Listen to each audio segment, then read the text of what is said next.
오늘 8장은 다니엘이 다시 또 보게 된 환상을 기록하고 또 그 환상의 의미를 적고 있는 내용인데요.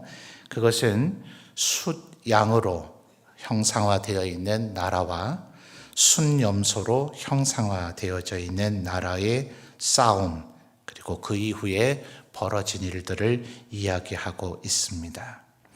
4절 말씀을 보면 숫양이라고 표현되는 이 나라는 서쪽과 북쪽과 남쪽을 향하여 받았다. 그러니까 양이니까 3절에서 표현하고 있듯이 두 뿔이 있죠. 그래서 이 뿔로 들이받았다 이런 거죠.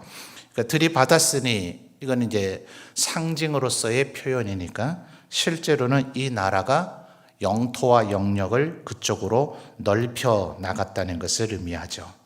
자, 4절을 잘 다시 보시면 어느 쪽이 빠져 있습니까? 보통 우리가 사방을 얘기하잖아요. 어느 쪽이 빠져 있죠? 동쪽이 빠져 있죠. 왜 그럴까요? 동쪽에서부터 출현한 나라이기 때문에 그렇습니다. 그러니까 동쪽에서 서쪽을 들이받아 영역을 넓혀 나가고 위아래로 북쪽과 남쪽을 넓혀 나가는 그 근원지가 동쪽에서 있는 나라다, 그런 의미예요. 자, 5절을 보시면 이번에는 정반대죠. 결국 동과 서의 싸움입니다. 그래서 5절을 보시면 순염소는 아예 지정을 해줬죠. 서쪽으로부터 와서 온 지면에 두루 다니되 땅에 닿지 아니했대요. 자, 염소니까 다리가 몇 개이겠습니까? 왜 4개나 되는 다리가 땅에 닿지 않았을까요? 엄청나게 빨리 달리고 있는 것을 이렇게 표현한 겁니다. 그러니까 아주 급격한 시간 사이에 엄청나게 영토가 넓어졌어요. 자, 그래서 이 나라가 어딘가 우리도 헷갈릴까봐 하나님께서 16절을 보면 결국 가브리엘 천사에게 다니엘에게 이 환상의 얘기를 알려줘라 이렇게 말씀하셨죠. 그래서 20절과 21절을 보면 이 순양과 그리고 순염소가 어떤 나라를 의미하는지 설명을 해 주었어요. 자, 20절을 보니까 두 뿔 가진 순양은 어느 나라입니까? 메대와 바사. 자, 우리 성경 읽으면서 엄청나게 많이 들었죠? 바벨론이 남유다를 멸망시키고, 그런데 아수르도 바벨론 영토 안에 있고 메대 그리고 이 바사도 결국 아수르와 바벨론의 영토 안에 있었던 나라들이에요. 그러니까 당하고는 못 살잖아요.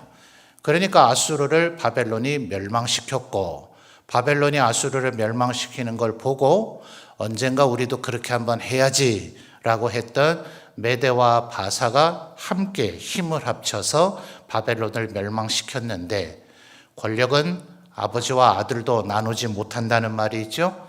그러니 메대와 바사는 아예 인종과 민족이 다른 이들이니 어떻게 나라를 공유할 수 있겠어요. 그래서 바사가 결국 메대의 뒤통수를 쳐서 메대는 한순간에 급격하게 사라져 버립니다. 그래서 세계사에는 메대에 대한 기록이 너무나 없어서 어떤 이는 성경 속에나 나오는 환상의 나라이지 실제 존재하지 않은 나라다라고까지 평가할 정도입니다. 그러나 우리는 하나님의 말씀이 1.1획 틀림이 없는 진리의 말씀인 줄 믿죠. 자, 그래서 이 20절에도 해설해 주고 있는, 그래서 3절을 다시 거슬러 가서 보시면 내가 눈을 들어 본즉 강가에 뭘 가졌어요? 두 뿔 가진 순양이 섰는데, 두 뿔이 길기는 했는데 그 긴 것 중에서 한 뿔은 다른 것보다 길었고 더 긴 것이 나중에 난 거다. 바로 이걸 지금 설명하는 겁니다. 그러니까 처음에는 뭐가 더 셌다는 거죠? 메대. 왜냐하면 바벨론의 왕실의 왕비를 메대에서 데려오곤 했어요. 그러니까 그때만 하더라도 메대가 바벨론 입장에서는 자신의 처가로 삼아서 함께 동맹체로 삼아야 될 정도로 메대가 더 신경 쓰이고 세 보였단 말입니다. 그런데 3절에서 얘기하는 것처럼 뒤에 출현한 이 바사가 오히려 결국 메대와 바벨론을 멸망시키는 거대한 제국이 되어져 버렸어요. 그런데 그 순양의 나라보다 5절에서 얘기하는 순염소의 나라가 더하죠. 그래서 5절 마지막 절을 보면 염소의 두 눈 사이에는 현저한 뿔이 있더라. 자, 이 다니엘서, 에스겔서, 이런 스가랴서, 또 계시록 이런 곳에 보면 짐승들의 얘기가 나오는데 뿔에 대한 얘기가 나올 때가 굉장히 많습니다.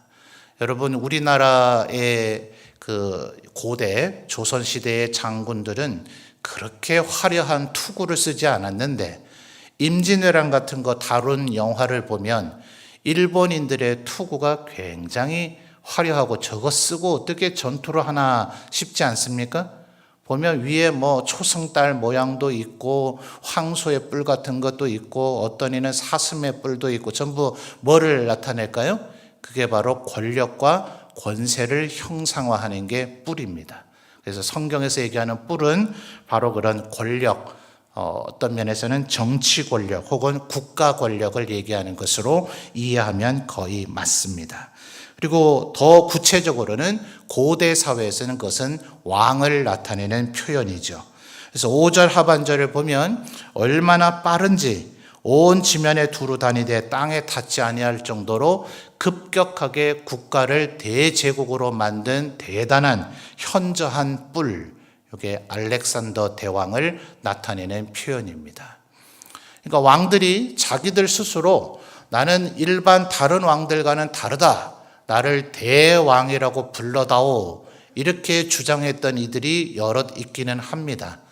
그 사람이 살아있을 때는 안 그러면 죽을 테니 대왕이라고 불러주긴 했지만 그 사람이 죽고 난 이후에는 웃기고 있네 하면서 아무도 그를 대왕으로 부르지 않은 이들이 대부분입니다. 그런데 스스로 나를 대왕이라 부르라 주장하지 않았지만 다른 사람들에 의해서 이 사람은 진실로 대왕, The Great King 이렇게 불려야 마땅하다라고 평가되는 사람 중에 대표적인 인물이 바로 이 알렉산더입니다. 그래서 5절 하반절에 그를 가리켜서 현저한 뿔이다 이렇게 이야기하고 있는 거예요. 자, 여러분, 우리 예수님께서 얘기하신 마태복음 등을 비롯한 최후의 심판에 대한 이야기가 나올 때 여러 심판의 표현들이 나타나지만 그 중에 하나가 양과 염소의 심판, 이런 표현 나타난 거 기억하십니까? 자, 하나님의 백성이 뭐죠? 양이죠. 그리고 구원받지 못한 불신자들이 뭡니까? 염소죠. 그렇죠? 그래서 우리의 생각에는 언제나 양은 하나님 앞에 드리는 제물. 근데 사실은 조금 모호하기는 해요. 우리가 지금 이해하고 있는 양과 염소가 이스라엘사에서 과연 그렇게 현저하게 구분이 되어졌는가?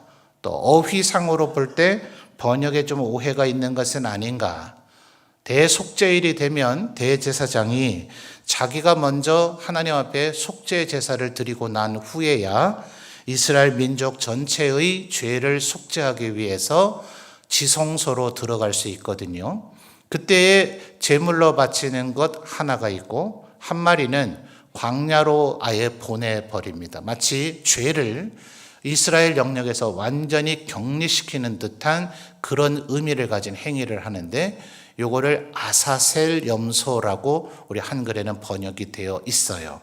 그런데 요 양과 염소가 사실은 단어가 우리 한글로는 번역이 현저히 다르게 되어 있다가 또 원어상에서는 같은 단어를 쓰기도 하는 이런 모호함이 좀 있단 말입니다.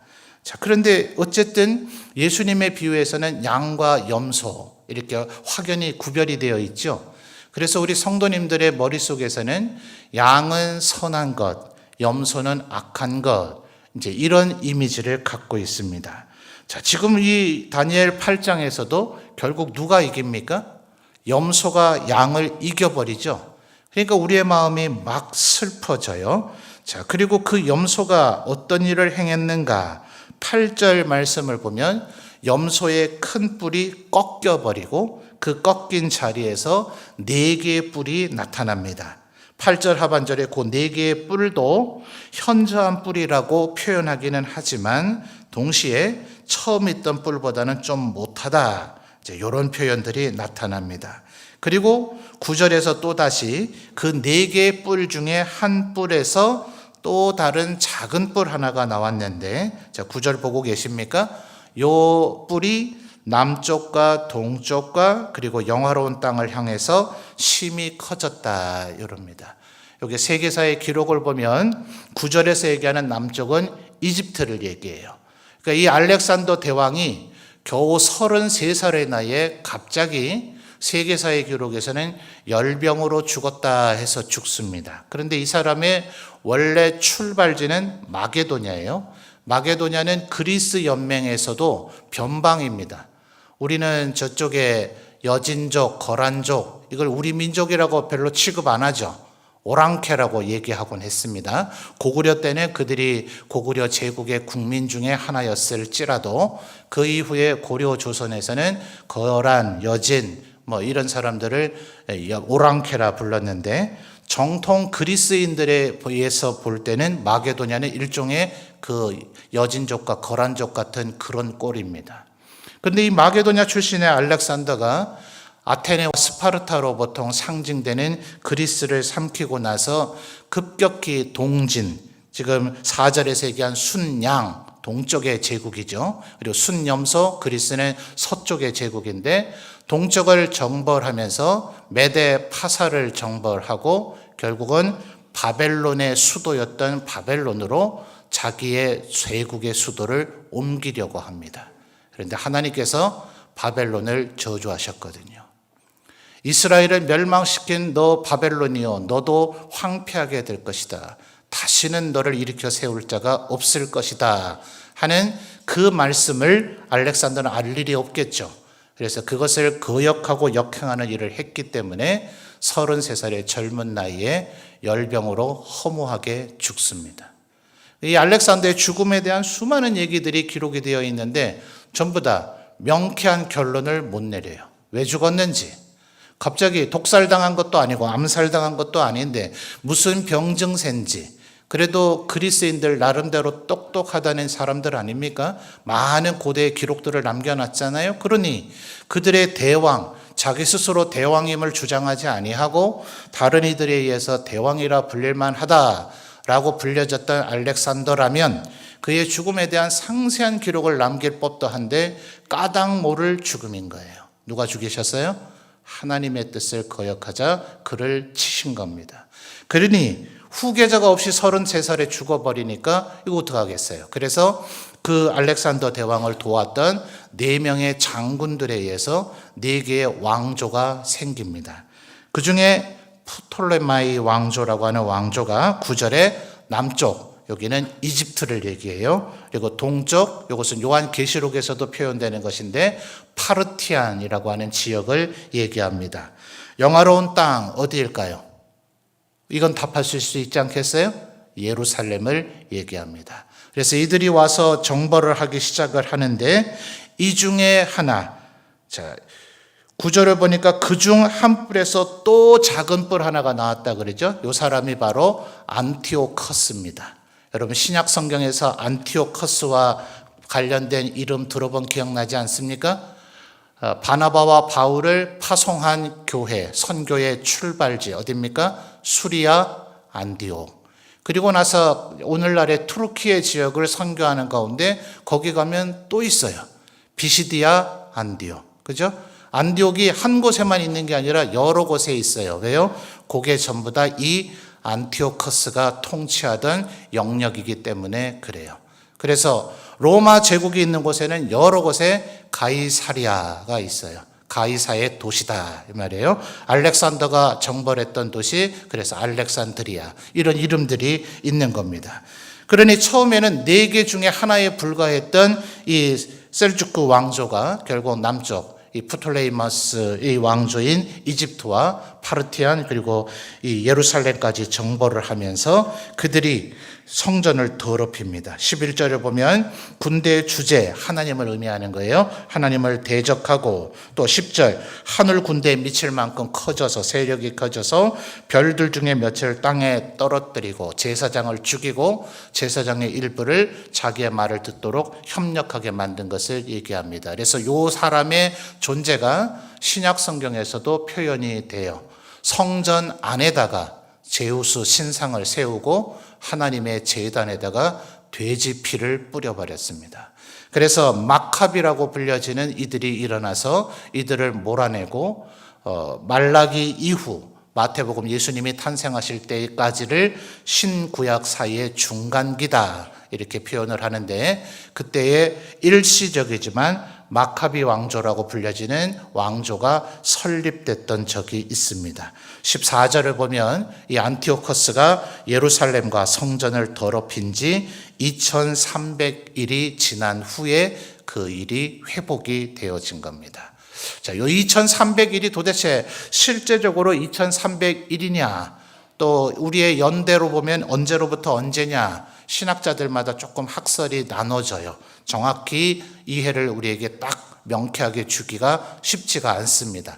한때, 두때, 반때나 42개월이나 1260일이나 이것은 딱 맞아 떨어지기 때문에 신학자들의 공통된 명쾌한 견해가 있지만, 요 2300주야는 사실은 언제로부터 언제다 이걸 말하기가 조금은 까다롭습니다. 그러나 분명한 것은 있죠. 영원토록 이어지지는 않는다 하는 거예요. 자, 그래서 결국 염소의 나라라고 불려지는 이 그리스에 의해서 생겨진 셀주크 왕조의 가장 악한 왕 안티오커스, 그가 성전을 더럽혔지만 그 나라도 결국은 25절 하반절에 뭐라고 얘기합니까? 그가 스스로 만왕의 왕을 대적할 것이나 그가 사람의 손으로 말미암지 아니하고 깨지리라 하는 겁니다. 그러니 아무리 강력해 보이고 아무리 포악해 보이는 그런 악한 세력 혹은 악한 왕이 출현한다 하더라도 그들의 위세가 대단해서 성전도 더럽히고 제단도 더럽히고 그런 것 같다 할지라도, 또 그들의 시간이 너무나 길어져서 2300일이나 지속되는 것 같다 하더라도 언젠가는 끝나게 되어진다 라는 것을 이야기해 주고 있는 겁니다. 자, 그래서 신약 복음서를 보면 구약에는 없었던, 자, 구약에 하나님께서 1년에 이 세 날은 꼭 내 앞에 얼굴을 내보여라 라고 하신 날들이 있죠. 우리 교회 시대는 좀 다른 이름으로 변형되었습니다만 구약 성경에는 뭐라 그랬죠? 유월절, 초실절, 또 초막절 혹은 수장절, 이런 절기입니다. 그거 외에 복음서를 보면 수전절이라는 절기가 나타납니다. 그 수전절이 닦을 수, 정결하게 할 수자에다가 성전 전자입니다. 바로 지금 이 안티오커스에 의해서 성전이 더럽혔던 것을 그들을 몰아내고 하나님의 성전을 다시 거룩하게 성결하게 정화시킨 날을 기념하는 날, 그것이 수전절이다 하는 겁니다. 자, 오늘 우리는 이 다니엘 8장을 통해서 한 두 가지 정도를 교훈을 얻으셔야 돼요. 우리에겐 과거의 일이잖아요. 그런데 전도서에서 솔로몬이 온 세상을 다 살아보고 뭐라고 얘기했습니까? 헛되고 헛되니 헛되고 헛되다 하면서 이전 것은 지나갔지만 그와 같은 것이 또 반복된다라고 얘기를 하죠.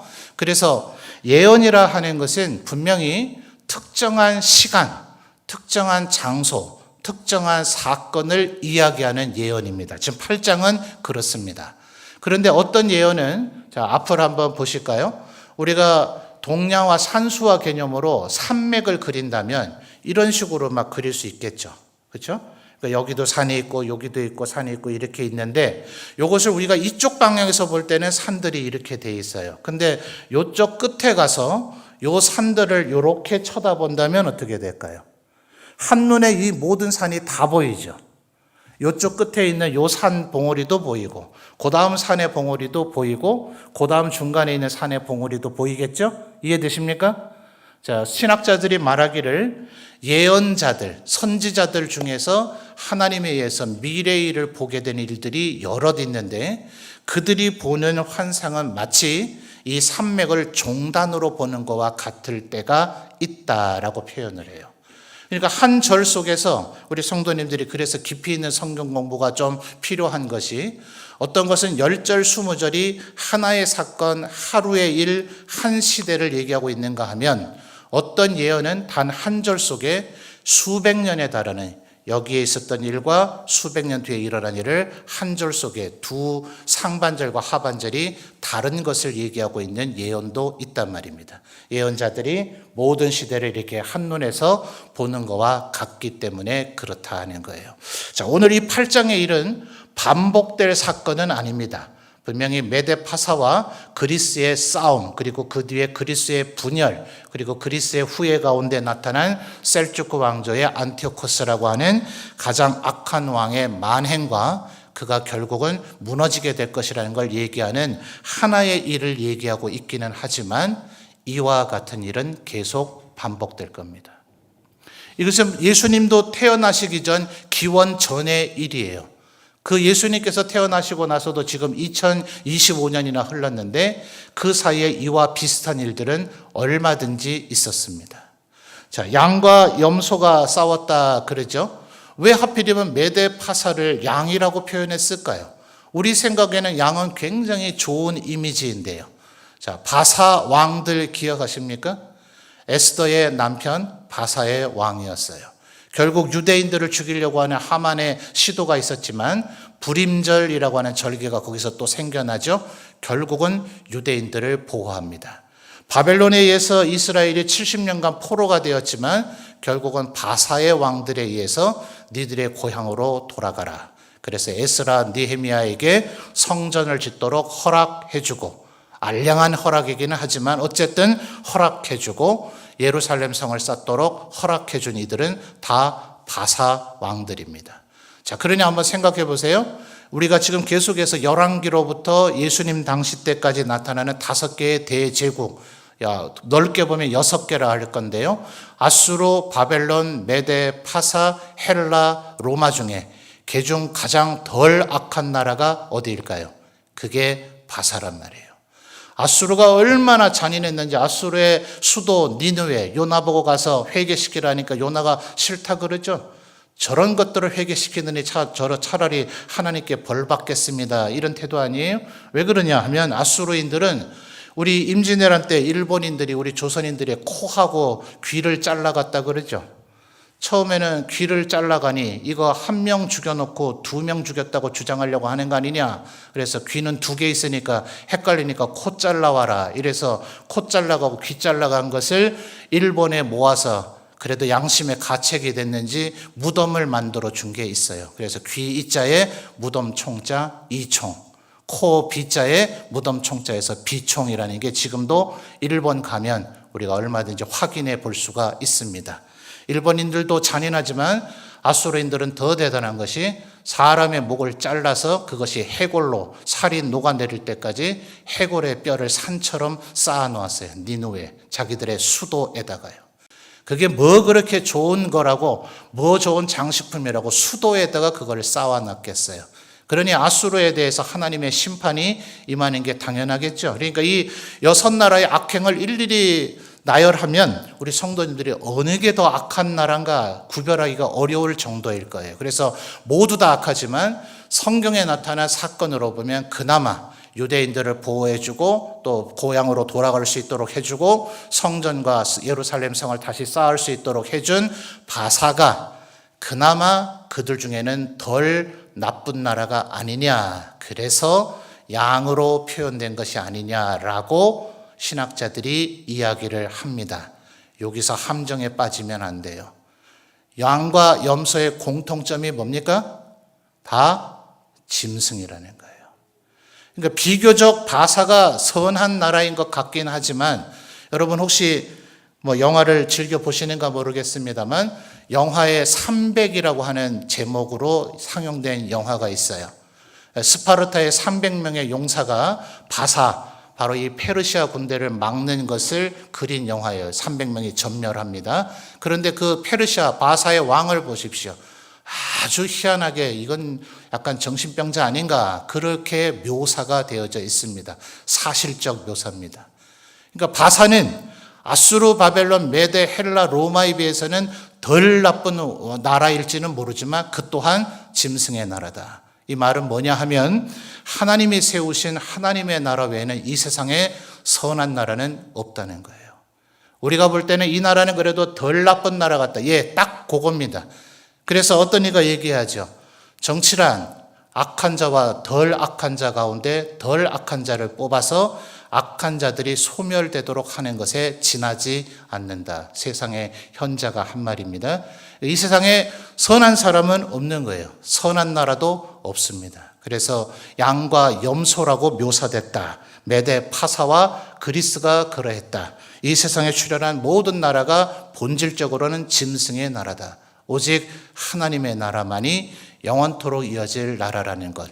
그래서 우리가 대한민국의 국민이긴 하지만 동시에 하나님의 나라의 백성이라는 것을 기억해서 바울 사도가 얘기한 것처럼 우리의 시민권은 하늘에 있다. 언제나 이것을 기억하며 사셔야 되겠습니다.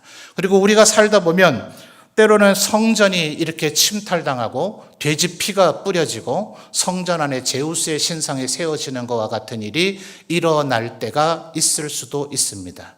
그때 하나님의 나라는 소멸되어 사라졌나요? 없어졌나요? 절대로 그렇지 않습니다. 예루살렘 성이 무너졌다고 해서 하나님의 나라가 사라집니까? 성전이 무너지고 예루살렘 성이 회파되어지고 지금도 또다시 만들었던 예루살렘 성전이 다 무너져서 외벽의 일부만 통곡의 벽으로 남아있다 하더라도 하나님의 나라는 사라졌습니까? 아니요, 그렇지 않습니다.